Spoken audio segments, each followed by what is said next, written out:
Hi friends, இப்போ நம்ம என்ன டாபிக் பார்க்க போகிறோம்னா மேக் ஓஎஸ் வந்து டெஸ்க்டாப்பில் எப்படி யூஸ் பண்ணுறது. நார்மல் விண்டோஸ் டெஸ்க்டாப்பில் மேக் ஓஎஸ் வந்து எப்படி யூஸ் பண்ணுறது அப்படின்னு பார்க்கலாம். இந்த டெஸ்க்டாப்பு பார்த்தீங்கன்னா டெல்லோட ஆப்டிலெக்ஸ் 3050. இது ஸ்பெக்கு பார்த்தீங்கன்னா i5 Intel i5 6th gen, 8GB RAM, 512GB வந்து எஸ்எஸ்டி போட்டிருக்கோம். அது எஸ்எஸ்டி வந்து ஸ்பீடாக இருக்கிறதுக்காக அந்த எஸ்எஸ்டி போட்டிருக்கோம். 8GB ரேம் தான் இருக்குது.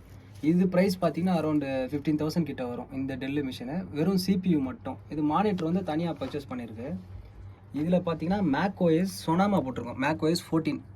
இது பார்த்தீங்கன்னா இப்போ கரண்ட்டாக வந்து M1 சிப்ஸில் மட்டும்தான் வர்ற ஓஎஸ் இது. இதை வந்து நம்ம வெறும் டெல்லோட சிபியூவில் வந்து நம்ம இன்ஸ்டால் பண்ணியிருக்கோம். இதில் பார்த்தீங்கன்னா இன்டெலோட கிராஃபிக்ஸும் சப்போர்ட் பண்ணுது. இன்டெல் HD கிராஃபிக்ஸ் 530 சப்போர்ட் பண்ணோம். இதில் நீங்கள் நார்மலாக மேக் ஓஎஸில் என்ன யூஸ் பண்ணுறீங்களோ எல்லா சாஃப்ட்வேருமே நீங்கள் இதில் யூஸ் பண்ணிக்கலாம். நான் லான்ச் பேடில் காமிக்கிறேன் பாருங்கள். இதில் வந்து இது கஸ்டமரோட ரெக்குவயர்மெண்ட் என்னன்னு பார்த்தீங்கன்னா ரெக்கார்டிங் ஸ்டுடியோக்காக ஒரு பிளான் பண்ணியிருக்காரு. இப்போ ஐமேக்கோ இல்லை மேக் புக் ப்ரோவோ வாங்க முடியாது இந்த பட்ஜெட்டுக்கு. ஸோ அவர் இந்த மாதிரி இப்போ பிளான் பண்ணியிருக்காரு. இதில் பார்த்தீங்கன்னா கான்டாக்டில் வந்து எல்லாமே போட்டிருக்கு. கான்டாக்ட் வந்து 5, 6, 7, பேட்ரி 4 போட்டிருக்கு. ப்ளஸ் லாஜிக் ப்ரோ இருக்குது, ஸ்வாமும் போட்டிருக்கு, ஓம்னிஸ்பியர் இருக்குது, மெயின் ஸ்டேஜும் இருக்குது. ஜஸ்ட் நான் லாஜிக் ப்ரோ உங்களுக்கு காமிக்கிறேன் பாருங்கள். லாஜிக் ப்ரோ வெர்ஷன் பார்த்தீங்கன்னா 10.7.8 போட்டிருக்கு.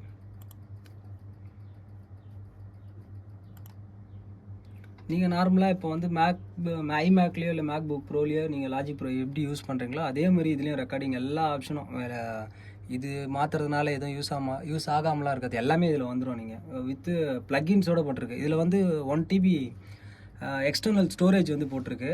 அதில் ஃபுல்லாக VST பேக்கேஜஸும் நம்ம இன்ஸ்டால் பண்ணியிருக்கோம். இதில் உங்களுக்கு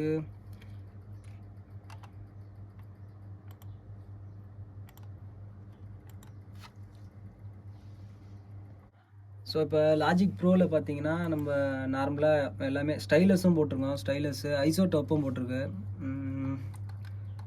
இங்கே பார்த்தீங்கன்னா தெரியும் உங்களுக்கு, நேட்டிவ் இன்ஸ்ட்ருமெண்ட்ஸும் இருக்கும். இது வந்து ஸ்வாம் போட்டிருக்கு, ஆடியோ மாடலிங்கு.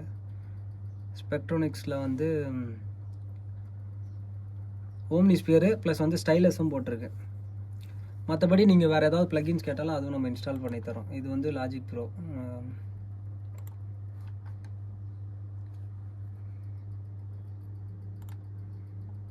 மற்றபடி வேறு இருக்கிறது இதுதான். நீங்கள் என்ன softwares final cut bro use பண்ணனால இதில் யூஸ் பண்ணிக்கலாம். ப்ளஸ் உங்களுக்கு இன்னும் கிளாரிட்டி வேணும்னா கிராஃபிக்ஸ் கார்டு ப்ளஸ் அடிஷ்னலாக வாங்கி இன்ஸ்டால் பண்ணிக்கலாம். இதில் கிராஃபிக்ஸ் கார்டு இல்லை, நார்மல் கான்ஃபிகரேஷன் தான். இந்த வந்து 15,000 பட்ஜெட்டில் இன்றைக்கி M1 சிப்பில் ரன் ஆகக்கூடிய மேக் ஓஎஸ் சொனாமா வந்து இதில் நம்ம யூஸ் பண்ணுறோம். ஓகே, இதுதான் இதோட ஸ்பெக்கு. பார்த்தீங்கன்னா டெல்லு வெறும் 15,000ல் நம்ம ரெடி பண்ணியிருக்கோம். ப்ளஸ் மானிட்டர் வந்து தனியாக வரும். உங்களுக்கும் இந்த மாதிரி CPU பில்ட் பண்ணணுன்னா கீழே டிஸ்கிரிப்ஷனில் நம்பர் கொடுக்குறேன், கால் பண்ணுங்கள். தேங்க்யூ.